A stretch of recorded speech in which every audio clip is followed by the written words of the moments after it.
Hello दोस्तों, जियो with money sir channel में आपका हार्दिक स्वागत एवं अभिनंदन है। आज के वीडियो से हम पढ़ने वाले हैं भारत का भूगोल। तो भारत के भूगोल सीरीज चालू करने वाले हैं। तो देखिए, भारत के भूगोल में हम सबसे पहला टॉपिक पढ़ेंगे भारत का सामान्य परिचय। तो देखिए, सबसे पहले जो भारत है, भारत विश्व के संदर्भ में उत्तरी गोलार्ध में स्थित है, पूरी तरह से उत्तरी गोलार्ध में स्थित है और देशांतरी दृष्टिकोण से पूर्वी गोलार्ध में स्थित है। तो अक्षांशीय दृष्टिकोण से भारत उत्तरी गोलार्ध में है और देशांतरी दृष्टिकोण से भारत पूर्वी गोलार्ध में स्थित है।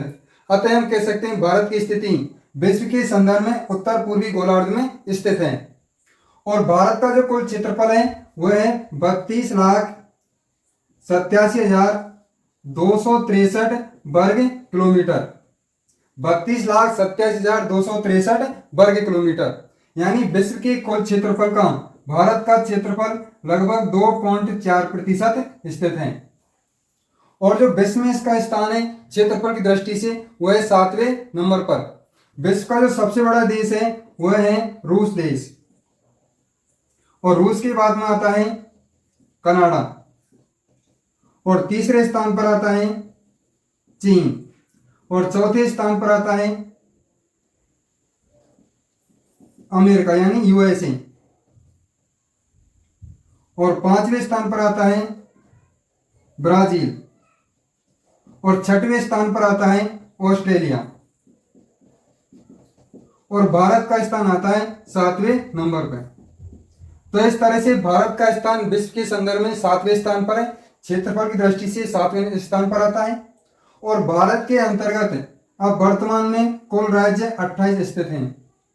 पहले 29 थे, लेकिन अब राज्यों की संख्या हो गई है 28, क्योंकि जो पहले जम्मू कश्मीर राज्य हुआ करता था उसमें से 2 केंद्र शासित प्रदेश बना दिए गए हैं, जिनमें जम्मू कश्मीर और लद्दाख। तो इस तरह से वर्तमान में अब राज्यों की संख्या है 28, और केंद्र शासित प्रदेश हैं। तो केंद्र शासित प्रदेशों की संख्या है वर्तमान में 8, क्योंकि पहले केंद्र शासित प्रदेशों की संख्या 7 थी, उसके बाद में 2 नए बनाए गए थे, जम्मू कश्मीर और लद्दाख केंद्र शासित प्रदेश, उसके बाद 9 हो जाते हैं। लेकिन दमन और दीव और दादरा नगर हवेली को बनाकर एक कर दिया जाता है। अतः केंद्र शासित प्रदेशों की संख्या वर्तमान में 8 हो जाती है। तो इस तरह से भारत में कुल 28 राज्य और 8 केंद्र शासित प्रदेश स्थित हैं। अब भारत की जो आकृति है वो लगभग चतुष्कोणीय आकृति है, लेकिन जो भारत का प्रायद्वीपीय पठार है उसकी आकृति त्रिभुजाकार रूप में स्थित है।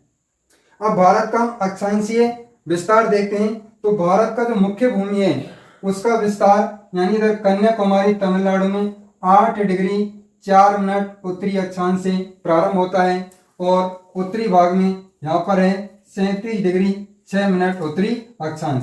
तो इस तरह से भारत का अक्षांशीय विस्तार है 8 डिग्री 4 मिनट उत्तरी अक्षांश से और 37 डिग्री 6 मिनट उत्तरी अक्षांश। लेकिन ये भारत की मुख्य भूमि का विस्तार है। लेकिन भारत का एक भाग है अंडमान निकोबार द्वीप समूह, लेकिन अंडमान निकोबार द्वीप समूह का सबसे दक्षिणतम भाग है ग्रेट निकोबार, और ग्रेट निकोबार में भी सबसे दक्षिणतम पॉइंट है इंदिरा पॉइंट। इसी का जो अक्षांशीय विस्तार है वह है 6 डिग्री 45 मिनट उत्तरी अक्षांश। तो अतः भारत का विस्तार है 6 डिग्री 45 मिनट उत्तरी अक्षांश से 37 डिग्री 6 मिनट उत्तरी अक्षांश के मध्य। लेकिन जो भारत की मुख्य भूमि है उसका विस्तार है 8 डिग्री 4 मिनट उत्तरी अक्षांश से 37 डिग्री 6 मिनट उत्तरी अक्षांश के मध्य। और भारत का जो सबसे उत्तरी बिंदु स्थित है वह है इंदिरा कॉल, जो कि लद्दाख केंद्र शासित प्रदेश में स्थित है। और भारत का जो सबसे दक्षिणतम बिंदु है वह है कन्याकुमारी, और यह तमिलनाडु राज्य में स्थित है। लेकिन ये मुख्य भूमि का दक्षिणतम विस्तार है कन्याकुमारी। लेकिन पूरे भारत की बात करें तो पूरे भारत का सबसे दक्षिणतम बिंदु आता है ग्रेट निकोबार द्वीप में, और वह है इंदिरा पॉइंट। इंदिरा पॉइंट को पिग्मेलियन पॉइंट या पायरसन पॉइंट के नाम से भी जाना जाता है। तो इस तरह से भारत का अक्षांशीय विस्तार था। और यदि हम देशांतरी विस्तार को देखते हैं तो देशांतरी विस्तार में गुजरात में है 68 डिग्री 7 मिनट पूर्वी देशांतर से, 68 डिग्री 7 मिनट पूर्वी देशांतर से, और इधर अरुणाचल प्रदेश की तरफ है 97 डिग्री 25 मिनट पूर्वी देशांतर की तक है। अतः यानी भारत का जो देशांतरी विस्तार है वो 68 डिग्री 7 मिनट पूर्वी देशांतर से 97 डिग्री 25 मिनट पूर्वी देशांतर के मध्य स्थित है।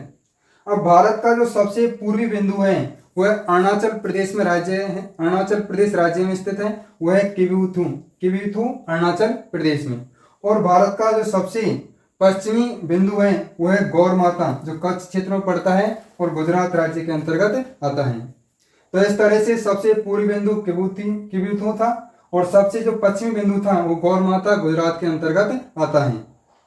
और इसी तरह से जो भारत है, तो भारत के लगभग मध्यवर्ती भाग से कर्क रेखा गुजरती है, जिसे 23.5 डिग्री उत्तरी अक्षांश रेखा के नाम से भी जाना जाता है।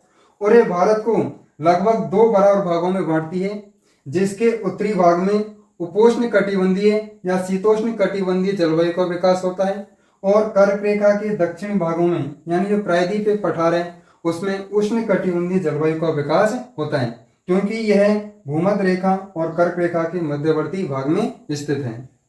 अब जो कर्क रेखा है ये भारत के 8 राज्यों से होकर गुजरती है, जिसमें सबसे पहला आता है गुजरात, और गुजरात के बाद में आता है राजस्थान, और उसके बाद मध्य प्रदेश, फिर छत्तीसगढ़, झारखंड, पश्चिम बंगाल, त्रिपुरा और मिजोरम।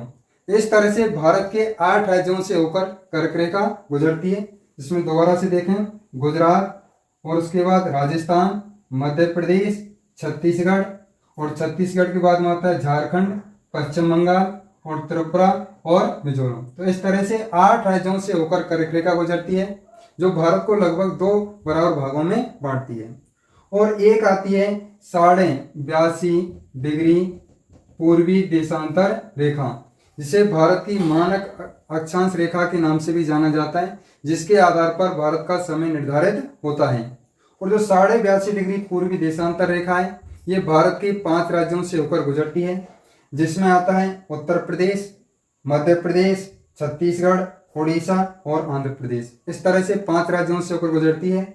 और यही रेखा उत्तर प्रदेश में इलाहाबाद में स्थित मिर्जापुर नैनी नामक स्थान से भी गुजरती है।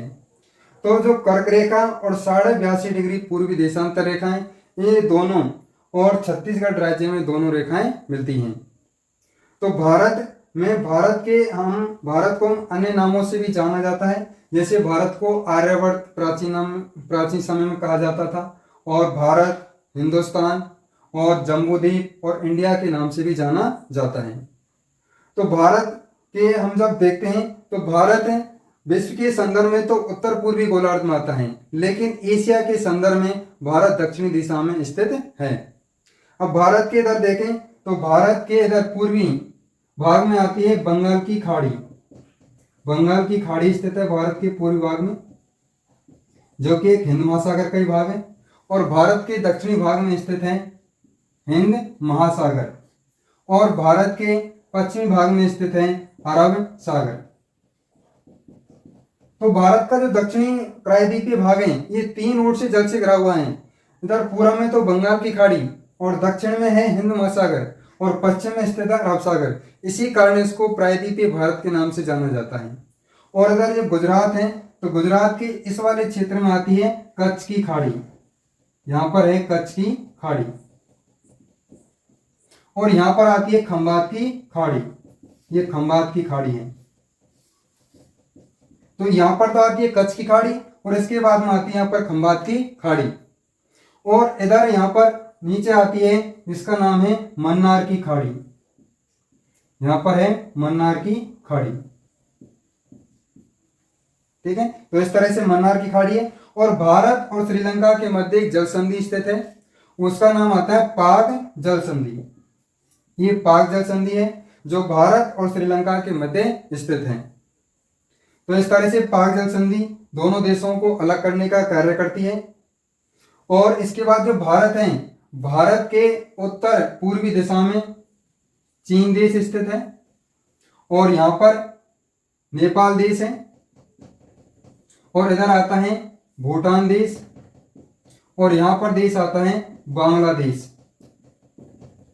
बांग्लादेश आता है, और इधर आता है पाकिस्तान, और इधर आता है अफगानिस्तान देश, और यहाँ पर आता है म्यांमार देश।